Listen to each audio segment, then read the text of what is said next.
Assalamualaikum warahmatullahi wabarakatuh. Selamat pagi. Hari ini kita akan mempelajari tentang ciri-ciri makhluk hidup.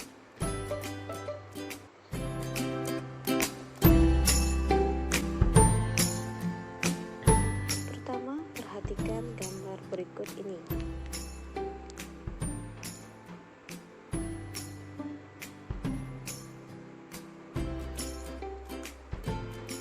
Beberapa objek yang dapat kita temukan dalam gambar itu antara lain: pertama, zebra; kedua, badak; mobil, pohon, rumput, tanah, dan batu. Kemudian, objek-objek tersebut dapat dikelompokkan menjadi dua kelompok. Pertama, kelompok yang terdiri dari zebra, badak, pohon, dan rumput. Sementara yang kedua, mobil, tanah, dan batu. Nah, tahukah kalian mengapa objek-objek tersebut dikelompokkan seperti itu?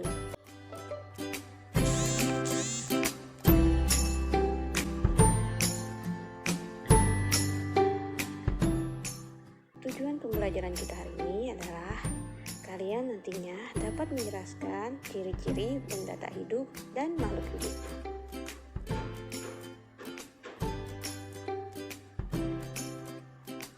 Zebra, badak, pohon, dan rumput dikelompokkan dalam satu kelompok karena sama-sama merupakan kelompok makhluk hidup. Sementara mobil, tanah, dan batu itu dapat dikelompokkan ke dalam kelompok yang sama karena merupakan kelompok benda yang tidak hidup.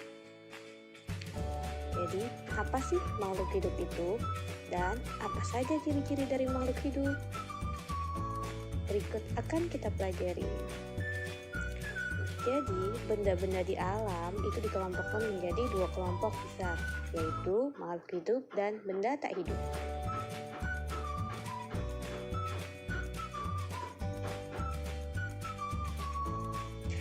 Makhluk hidup yaitu benda-benda yang memiliki ciri-ciri makhluk hidup seperti berikut. Yang pertama, bernapas, bergerak, memerlukan makanan, tumbuh dan berkembang biak, peka terhadap rangsang, dan mengeluarkan zat sisa. Yang pertama, bernapas. Bernapas adalah proses pertukaran gas antara makhluk hidup dengan lingkungannya. Makhluk hidup bernapas dengan menghirup oksigen dan mengeluarkan gas karbon dioksida. Setiap makhluk hidup mempunyai cara dan alat pernapasan yang berbeda-beda. Contohnya, manusia dan hewan mamalia bernapas menggunakan paru-paru. Ikan menggunakan insang, sedangkan pada tumbuhan menggunakan lentisel dan stomata yang terdapat pada bagian batang dan daun. Bergerak. Semua makhluk hidup dapat bergerak. Manusia dan hewan dapat bergerak bebas atau berpindah tempat. Untuk bergerak, manusia dan hewan memerlukan bantuan dari alat gerak yang berbeda. Misalnya, kaki pada manusia dan hewan untuk berlari, sayap pada burung untuk terbang, dan sirip pada ikan untuk berenang. Tumbuhan juga bergerak, meski pergerakannya terbatas. Gerak pada tumbuhan hanya terjadi pada bagian tertentu. Misalnya, gerak batang menuju datangnya cahaya dan akar yang mencari zat cair.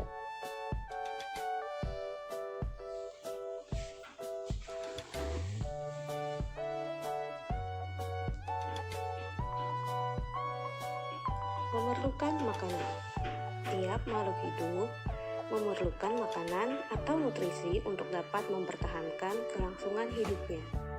Makanan berfungsi untuk dapat menghasilkan energi, pertumbuhan, dan juga untuk mengganti sel tubuh yang rusak. Cara mendapatkan makanan, setiap makhluk hidup berbeda-beda. Misalnya, manusia dan hewan mengambil bahan makanan dari makhluk hidup.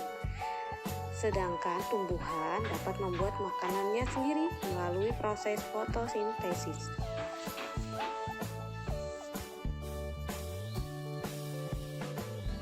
Tumbuh dan berkembang.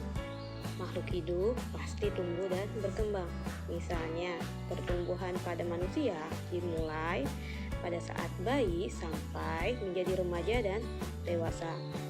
Pada hewan, pertumbuhan dimulai dari anak hewan yang semula kecil kemudian tumbuh menjadi besar seperti induknya.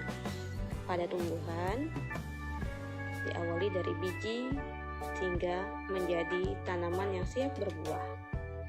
Satu hal yang perlu dicatat bahwa pertumbuhan pada makhluk hidup bersifat irreversibel. Artinya, makhluk hidup yang bertambah tinggi tidak akan mungkin bisa kembali ke bentuk sebelumnya. Sementara berkembang adalah proses bertambah dewasa. Makhluk hidup seringkali dikatakan dewasa jika sudah siap berkembang biak. Selanjutnya, berkembang biak. Ciri makhluk hidup lainnya adalah berkembang biak atau reproduksi. Berkembang biak merupakan proses menghasilkan keturunan. Tujuan makhluk hidup berkembang biak adalah untuk melestarikan jenisnya agar spesies tersebut tidak punah. Peka terhadap rangsang. Tiap makhluk hidup dapat bereaksi terhadap perubahan yang terjadi di sekitarnya. Manusia dan hewan menggunakan indera untuk mengenali adanya rangsangan. Terdapat 5 panca indera pada manusia, yaitu mata, hidung, lidah, telinga, dan kulit. Tumbuhan juga peka terhadap rangsangan. Contohnya adalah gerakan daun putri malu yang akan tertutup jika disentuh. Yang terakhir adalah mengeluarkan zat sisa atau ekskresi. Semua makhluk hidup mengeluarkan zat sisa yang bisa berbahaya dan meracuni tubuhnya. Organ ekskresi pada manusia meliputi paru-paru yang mengeluarkan karbon dioksida dan uap air, kulit yang mengeluarkan keringat, ginjal yang mengeluarkan urin, dan hati yang mengeluarkan empedu. Proses ekskresi hewan pun hampir sama dengan manusia, sedangkan pada tumbuhan dilakukan dengan mengeluarkan gas karbon dioksida melalui stomata dan lentisel. Kesimpulannya, jika suatu benda memenuhi ketujuh ciri-ciri yang telah dibahas tersebut, maka benda tersebut dikatakan sebagai makhluk hidup. Namun, jika benda tersebut tidak memiliki ketujuh ciri-ciri tersebut, maka benda tersebut dikatakan sebagai benda tak hidup. Demikianlah pembelajaran kita hari ini, yaitu tentang materi ciri-ciri makhluk hidup, yaitu ada 7 seperti telah kita bahas tadi. Semoga ilmu yang kita pelajari hari ini berkah dan materinya pun dapat dipahami dengan baik oleh kita semua. Demikian, Assalamualaikum warahmatullahi wabarakatuh.